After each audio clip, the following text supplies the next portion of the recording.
Alors bonjour à tous, je suis ici avec Francis, son épouse Jacqueline. Bonjour Jacqueline. Bonjour, bonjour Patrick. Tu vas bien? Ça va et vous? Bah moi ça va bien, et toi? Super, super. Super, il fait beau? Il fait super beau. On est heureux d'être devant notre nouveau bassin.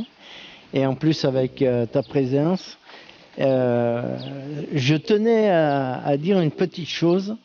C'est que j'ai été agréablement surpris de voir des gens comme toi qui fassent des sites aussi beaux. C'est ce qui nous a permis à nous d'aimer les bassins aquatiques et justement d'en faire un. Et pour ça, Patrick, on te dira jamais assez merci. Et grâce à toi, le bassin aquatique va prendre une évolution phénoménale et les gens vont adorer ça. Ah bah j'espère, c'est le but en tous les cas, mais bon, ça on verra, l'avenir nous le dira. Ben, Alors, tu peux déjà nous dire, on se trouve où ici, grosso modo? Donc ici, on est dans le sud de Grenoble, entre Grenoble et Gap, à la Mure exactement. La Mure, c'est dans l'Isère, donc c'est en France, en Isère, et dans la commune de Pierre-Châtel exactement. C'est ça, ici on est en face d'une concrétion d'ailleurs qu'on a en vue là. Ouais, la pierre percée, c'est vrai que c'est une curiosité géologique qui fait que notre petit site de Pierre-Châtel est assez connu par beaucoup de gens qui aiment la randonnée. Alors ici, bon ben voilà, tu as décidé un jour de faire un bassin, comment ça t'est venu en réalité? Eh ben c'est en regardant en majeure partie ton site. Et parce que depuis tout petit, moi j'ai toujours adoré l'eau. J'ai commencé par avoir la passion de la natation. À 12 ans, j'avais mon 1000 mètres. Après, j'ai fait de la plongée sous-marine. Ensuite, je me suis mis dans l'aquariophilie. Et pour finir, arrivé à la retraite, on regarde des sites sur Internet et on s'aperçoit que c'est fabuleux et qu'on veut passer une retraite un peu plus dorée avec un bassin aquatique et je t'en remercierai jamais assez, Patrick. Alors bon, ici, moi tu n'as pas beaucoup à me remercier parce que je t'ai pas beaucoup aidé dans le sens que tu as tout fait toi-même ici. Oui, ben, effectivement, on a été deux surtout à le faire, c'est mon épouse et moi. Je veux surtout pas oublier mon épouse parce qu'elle a travaillé comme un chef, elle m'a donné un sacré coup de main et grâce à notre courage, on est arrivé à faire ce qu'on avait à peu près envie de faire, quoi. Voilà. Bon, tu n'es pas vraiment une femme maltraitée quand même. Non, pas du tout. Nous avons bien travaillé tous les deux et j'ai bien suivi les conseils de Francis et tout a été OK. Bon, enfin, c'est du travail lourd quand même. C'est un travail lourd quand même, oui. Il faut quand même avancer, quoi. Avancer, alors bon, un travail d'équipe fabuleux. Ouais. Voilà. Bien entendu. On s'est très bien entendu. Absolument. Et bon, voilà, bon, un gros chantier, beaucoup de béton, beaucoup de sueur. Ah ouais, beaucoup de béton. Ouais, il faut savoir que les murs là, font à peu près 40 cm en béton armé. Bon, le bassin se compose de 4 skimmers, 3 bombes de fond. Il y a 3 moteurs de 28 000 litres. Ouais. Et on a fait aussi donc toute la filtration, les cascades, enfin tout ce qui compose ce bassin. Tout ce qui est revenu se greffer par-dessus, le pont, le jardin de thé, la maison de thé, pardon, et tout ça, quoi, les plantations. Et petit à petit, le jardin prend forme en même temps. Et il y aura certainement des choses qui vont changer encore, puisque on sait très bien qu'on arrive à planter certaines choses, puis après on s'aperçoit que les couleurs sont plus ou moins... Alors on change, les volumes aussi sont un peu, bien souvent un peu trop importants par rapport à l'emplacement. Alors on arrive à changer aussi. Bon, alors donc il n'y a jamais rien de fini dans un jardin et on a beaucoup à apprendre, surtout en ce qui concerne le bassin avec ses bocailles. C'est une passion, mais c'est aussi un sacré apprentissage. Et quand on aime la nature et qu'on aime les animaux, on ne doit pas les maltraiter. Voilà, combien de litres ici chez toi? Alors là, c'est un bassin de 50 mètres cubes en comprenant la filtration. La filtration doit faire à peu près 4 mètres cubes, quoi. Donc, on va dire 46 mètres cubes de bassin essentiellement. Alors bon, filtration, tu as fait carrément un local pour la filtration. Ouais, on a fait un local dit puisque bon, faut quand même savoir qu'on est à 950 mètres d'altitude. Donc l'hiver, c'est pas simple non plus. Et si on veut protéger, suivant les fonctions qui vont être demandées à cette filtration, il faudra bien la protéger et puis qu'elle soit à l'abri du gel et tout ça, quoi. Combien de coils ici? Il y a à peu près une quarantaine de coils. C'est le grand maximum qu'on puisse y mettre. Et, je pense qu'après, on va encore affiner ça et peut-être certainement donner certains coils à d'autres pour arriver à un équilibre parfait, quoi. C'est ça, alors bon, ça prendra du temps, hein. Il faut laisser grandir un petit peu et puis apprendre surtout. Ouais, c'est ça, ouais. Alors bon, explique-nous un peu ta filtration, tu l'as composée de quoi? Alors la filtration, on a commencé par faire un premier bac avec des brosses. Ensuite, on a mis, c'est des composants en plastique qui récupèrent donc... c'est les bioblocs qu'on appelle ça. Les bioblocs, voilà, je cherchais le nom.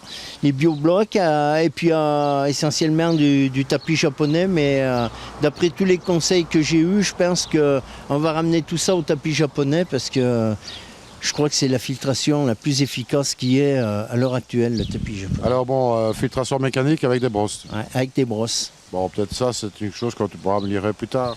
Voilà. Petit à petit, avec le conseil de gens qui sont plus éclairés que nous, en particulier avec toi, le peu qu'on se soit déjà vu et discuté ensemble, on a appris déjà pas mal de choses sur certaines choses grâce à toi, Patrick. Eh bien, écoutez, en tous les cas, une chose est sûre, c'est que vous avez affaire ici à un vrai passionné, hein, puisque bon, une passion débordante, pas uniquement pour le bassin, mais pour le jardin aussi, les aménagements. Ouais. Alors, tu as une autre passion qui est la peinture aussi, toutes les décorations et tout ça, c'est toi qui les as réalisées ici. Voilà, tout à fait. Disons que, par exemple, les 4 petits coils qu'on voit là, la sculpture, bon, voilà, c'est... Il y a dans le jardin de thé, il y a la table qui est décorée, qui est peinte. Il y a pas mal de choses comme ça. Et puis, je pense aussi faire pas mal de peinture en ce qui concerne les coils, surtout dans l'hiver, puisqu'on est déjà pas mal pris et débordé par toutes les activités que le jardin peut nous consacrer. Donc, voilà. J'espère faire de beaux tableaux aussi en ce qui concerne les coils et les bassins aquatiques. Oh j'en doute pas. Hein. Bon, déjà, par rapport à ce que tu as fait, la table est tout à fait splendide. Hein. Ta petite sculpture aussi ici, c'est magnifique. Et puis, voilà, le jardin, il va continuer à grandir, il va continuer à se modifier. Mais là, c'est aussi ton boulot, là, un petit peu. Oui, un petit peu, oui, quand même. On va essayer de faire de notre mieux. Et puis, j'espère que ça sera aussi beau que maintenant. Il n'y a pas de raison, hein, y a pas de raison. Un petit paradis. Un petit paradis. Pour finaliser notre retraite. Il ne faut pas la finir, pour la commencer. Pour la commencer, voilà. Ah, voilà. Alors voilà, Francis, pardon. Moi, je te félicite en tous les cas parce que clairement, il n'y a pas d'erreurs magistrales qui ont été commises dans la création de ton bassin. Ce qui est quand même à souligner parce que bien souvent, je constate qu'il y a des gros défauts dans un bassin ou l'autre. Ici, toute la structure, il y est. Les bornes de fond, ils sont. Tu es en gravitaire. Tu as fait un local technique qui est superbe. Il y a peut-être moyen d'améliorer quelques petites choses. Mais ça, c'est pas urgent. Ça fonctionne très bien comme ça. L'eau est un peu brunâtre, vous aurez constaté, parce que tu viens de planter ici toute une série de nénuphars, etc. Voilà, ça a un petit peu mis du terreau dans l'eau, là. Oui, tout à fait. Et puis, on a eu aussi une poussée d'algues qui se sont détériorées petit à petit, ce qui fait que ça n'a pas dû aider non plus. Mais bon, petit à petit, on arrive à éclaircir l'eau, mais tout doucement, tout doucement. Et ça va venir, hein, t'inquiète pas, il faut que la biologie s'installe. Hein. Ouais, c'est un bassin qui a démarré quand, ça, en fait? C'est un bassin qui a démarré l'automne dernier, quoi, un peu avant l'automne dernier, au mois de... Je pense au mois de juin, par là, hein, Jacqueline. Donc il y a à peine un an? Oui, il y a un an, ouais. C'est ça. Il faut un petit peu le temps aussi que tout s'installe. Et puis il y a quand même pas mal de monde dans ton bassin. Il faudrait que tu sélectionnes plus tard. Voilà, tout à fait, ouais. Mais c'est un peu notre but. Et puis au départ, c'est vrai qu'on est un peu pressé.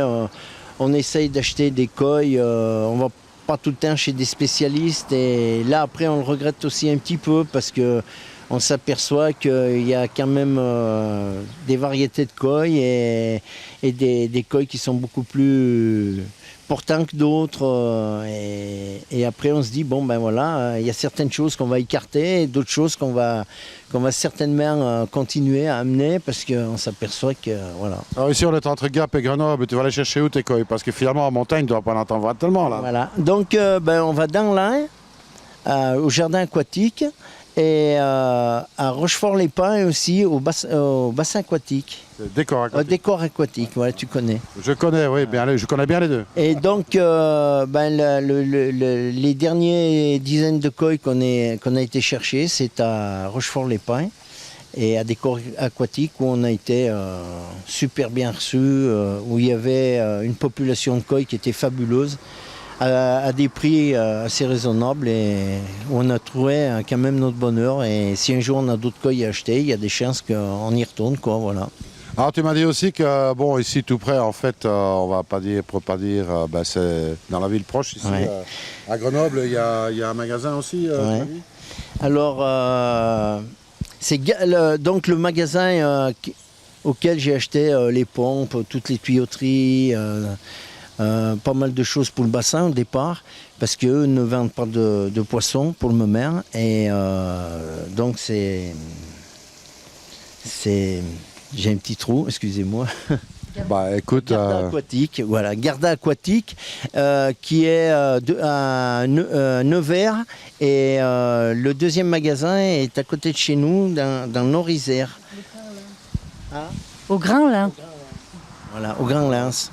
Et là aussi, on a trouvé du matériel qui était sympathique et à des prix assez raisonnables et un bon accueil aussi. bah voilà, c'est toujours bon à savoir, une adresse en plus pour ceux qui voudraient prendre la passion du bassin. Alors bassin de jardin, toi tu as voulu un bassin style un petit peu japonisant. Ouais, on a essayé de rester un peu dans le style japonisant. Pas japonais, parce que c'est vrai que notre bassin, c'est un peu une diversité entre le Japon, la Chine et divers pays asiatiques.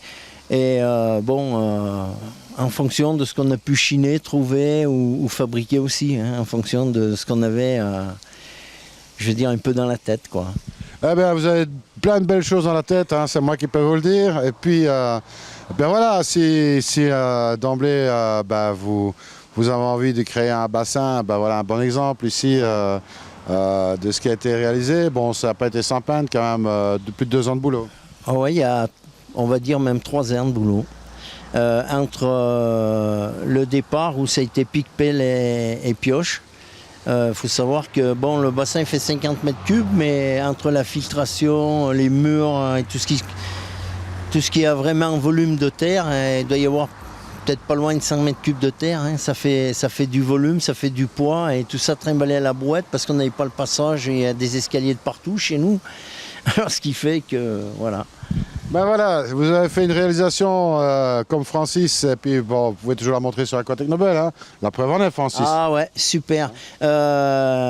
Si je peux me permettre de faire une petite suggestion aux gens qui débutent, c'est d'aller voir ce site, Aquatech Nobel, et vous allez y trouver votre compte, je vous le dis. Parce que c'est des gens qui aiment leur travail et qui le font par passion aussi, et ça c'est important. Ils ne le font pas par rémunération, on va dire. Hein. Et moi, j'aime les gens comme Patrick et son épouse, parce que voilà, ils sont pleins de vie, et ils sont prêts à donner tous les renseignements possibles pour faire avancer les choses. Alors Francis, en tous les cas, moi je peux dire une chose, et ça, tout le monde l'aura bien compris. Bon, tu n'es quelqu'un d'absolument pas sage, tu n'as pas été sage. Non. Eh bien, je t'en félicite. Et moi, j'ai dit, prenez exemple à Francis, soyez passionnés, ayez la joie de vivre et profitez bien de vos bassins et construisez-en plein d'autres. Et puis, n'hésitez pas à m'appeler pour venir vous visiter. Vous voyez, avec Francis, on a quand même fait 800 km pour venir te visiter. Ouais, mais c'est avec plaisir qu'on est là. Ouais. Et nous, on est très heureux. Hein. Et puis voilà, et puis je dis simplement une chose. Restez branchés avec Aquatech Nobel et surtout, ne soyez pas sages. Salut à tous. Salut.